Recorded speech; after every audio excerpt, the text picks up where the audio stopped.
Hi. Earlier today, Kevin Logan released a video in which he displayed a video made by some jackass about amber rolls and consent in general. Now, I'm not really going to delve into the video itself, as that would just be low-hanging fruit. Instead, Kevin asked to hear any arguments against rape culture and essentially wants to open a conversation. I want to make this clear that I have nothing against Kevin as a person, and I don't intend this to be an attack of any kind, but I do think he's a bit mistaken on the subject. Before we can talk about rape culture and its prevalence or lack thereof, we need to first figure out what the hell it means. Different people have different definitions as to what it means, and Kevin neglected to mention which one he subscribes to. Another feminist YouTuber, Garrett, defines rape culture as any society in which rape happens and has a measurable effect on that society. Now that's a pretty wishy-washy definition, and I think it's too vague to properly discuss rape in society. You could also go by feminist academic Emily Buchwald's definition, which I found on the Women Against Violence Against Women website.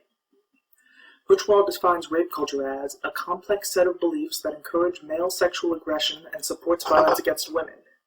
It is a society where violence is seen as sexy and sexuality as violent. In a rape culture, women perceive a continuum of threatened violence that ranges from sexual remarks to sexual touching to rape itself. A rape culture condones physical and emotional terrorism against women as the norm. In a rape culture, both men and women assume that sexual violence is a fact of life, inevitable. However, much of what we accept as inevitable is in fact the expression of values and attitudes that can change. Now, obviously that's a vastly different definition, and one could be living in Garrett's definition of a rape culture, and not Buchwald's definition of a rape culture. For the purposes of my argument, I'm going to simplify Buchwald's definition of rape culture to a society in which sexual violence against women by men is encouraged, allowed, and/or expected. I think that's a good definition to work with. If anyone disagrees, feel free to leave a comment explaining why. Alright, now that that's out of the way, let's talk about the video Kevin showed. Obviously, it's pretty fucked up, and I think any sane person would agree with that statement. And assuming the video isn't a Poe or an extreme exaggeration of the creator's views, that isn't necessarily indicative of society as a whole, only him. As unfortunate as it is, there are fucked up people in the world. In 2001, a guy brutally murdered 3 people and ate one of them. However, I wouldn't say that that's indicative of a cannibalism culture. I'm not convinced that the video Kevin showed is not just the exception to a rule. Next, I'd like to point out how society treats the act of male-on-female rape. Quite frankly, it's abhorred, and in many cases, rape is considered worse than murder. Whenever there is a rape allegation, the public and the media swarms to protect and support the alleged victim. In fact, rape is hated so much by the general public that many people cannot bear the thought of not supporting a victim, and consequently will support an alleged victim even if the alleged rapist is definitively proven innocent. This attitude is often described as listen and believe. For example, let's look at something you've probably already heard of. A case in which several members of the Phi Kappa Psi fraternity at UVA were accused of gang rape by a woman going under the pseudonym of Jackie. This story was published under the name A Rape on Campus in the Rolling Stone magazine, and it was in the news constantly, with overwhelming public support for Jackie. During this time, UVA suspended their chapter of Phi Kappa Psi pending a police investigation. Well, as it turns out, Jackie lied. Every part of her story was proven false after just a little bit of investigation. The party during which the rape supposedly occurred had never taken place. The man she accused of being the ringleader of the rape does not exist. 2 of her friends confirmed that she was somewhere else during the time in which the rape supposedly happened. No part of her story was true, so the police did not press charges, and UVA rescinded all sanctions against Phi Kappa Psi.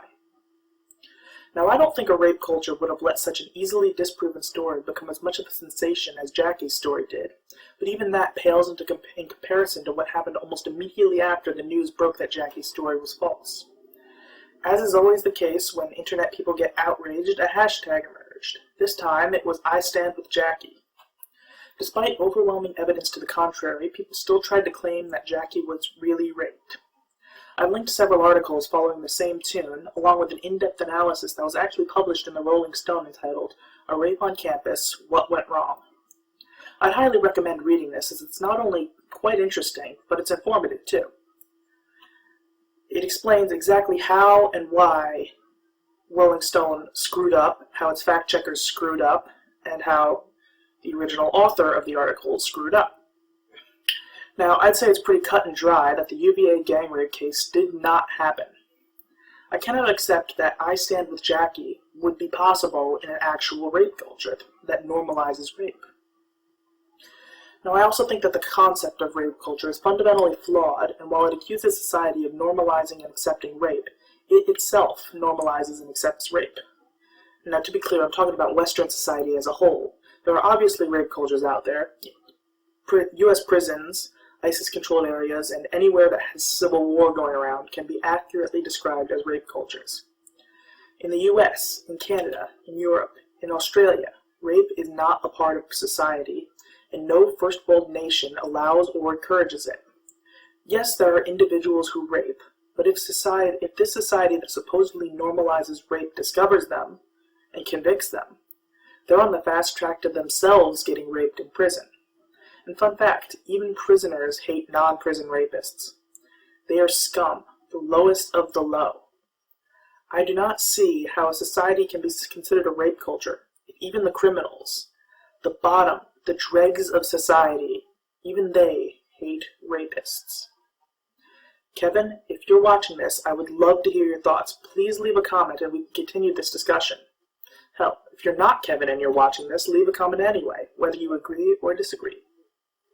Perhaps I can give you something to think about and vice versa. Thanks for listening. May the force be with you.